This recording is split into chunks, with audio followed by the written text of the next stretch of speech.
my beautiful Sagittarius friends, and welcome to your monthly horoscope for July of 2022. We're Sagittarius this month. I want to tell you right out of the gate, lighten your baggage load, because whether you planned it or it sneaks up on you, it looks like you've got this gorgeous opportunity to travel this month. Right? Like, this is absolutely fantastic. I think in a very daily way, you're going to be finding things to be shedding so that you can pick up and go wherever life's next adventure is taking you, whatever that looks like. And I do honest to goodness think that not all of you have planned some kind of travel or some kind of expansion, and it's going to sneak in this month anyways. So let's jump in here, Sagittarius, and see what the universe has to offer, my traveling friends, okay?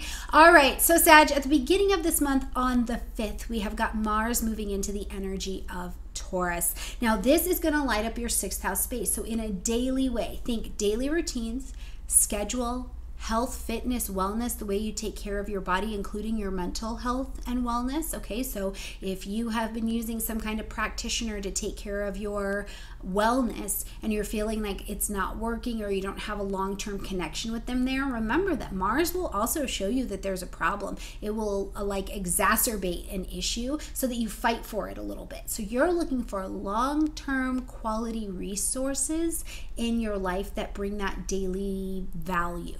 Okay, so this is a great time for you to take action on those daily routines. I also think at this point, Sagittarius, in the month, as Mars moves into Taurus, you are being asked to look at your daily routine and see, does it have wellness to it? Does it have joy? Does it have beauty? Does it have value? Or you need to be in motion a little bit more, right? Mars in the 6th house is great for working out. So projects, do you have projects in your life that are unfinished at this time, or they're unfinished because you need stamina to be able to get them done and to make this transition, right? Remember, Taurus energy will hold on to things forever. They will hold on to people, places, and things forever. So in this area of your chart, wherever Taurus is at, what do you need to release and surrender because it doesn't have long-term value for your journey moving forward? Instead, it's baggage weighing the plane down, and we're trying to travel this month, okay?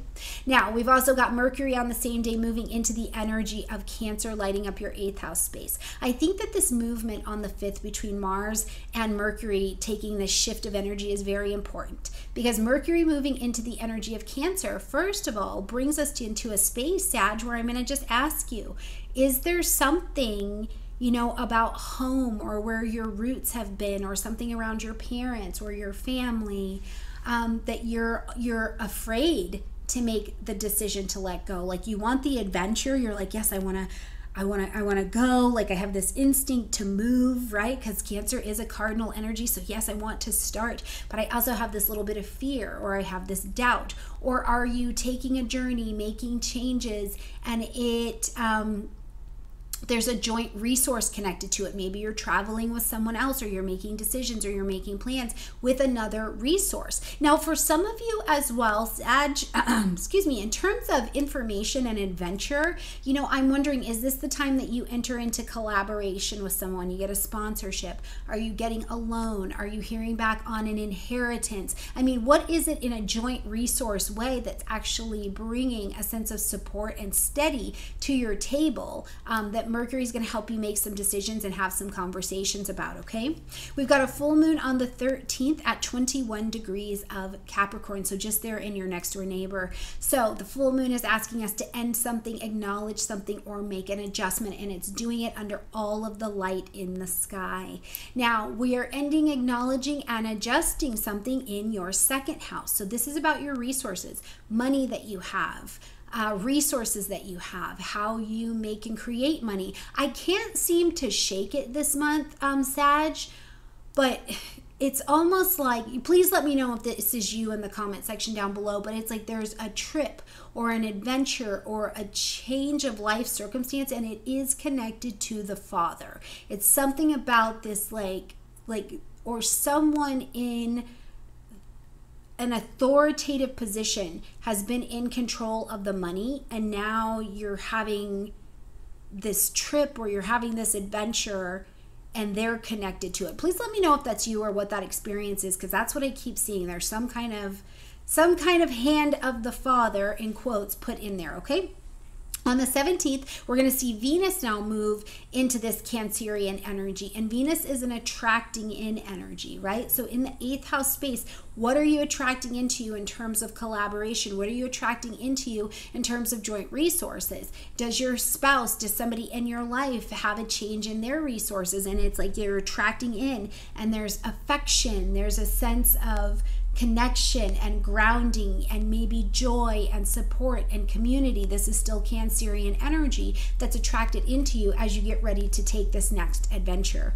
On the 19th, Mercury is going to move into the energy of Leo. On the 22nd, the Sun is going to move into the energy of Leo. And on the 28th, we have got a new moon in the energy of Leo at 5 degrees. So the Leo space gets activated. Okay, so as of the 19th of the month, I would really love for you to be paying attention to where you're going to publish, market, broadcast, travel, move to higher education. You know, you really are taking that trip across the ocean. You're learning a different language. You're put in the space of a different culture. There seems to be some sense of trip or expansion, or I need to be traveling light so I can go on this journey that presents itself to you as Leo season rushes in. And it's fun. It's playful. You know, maybe I'm having a daikon radish and I've never had that before in my life. You know, what is it that expands you out, and you have to take a risk in order to do it and to participate. And the risk is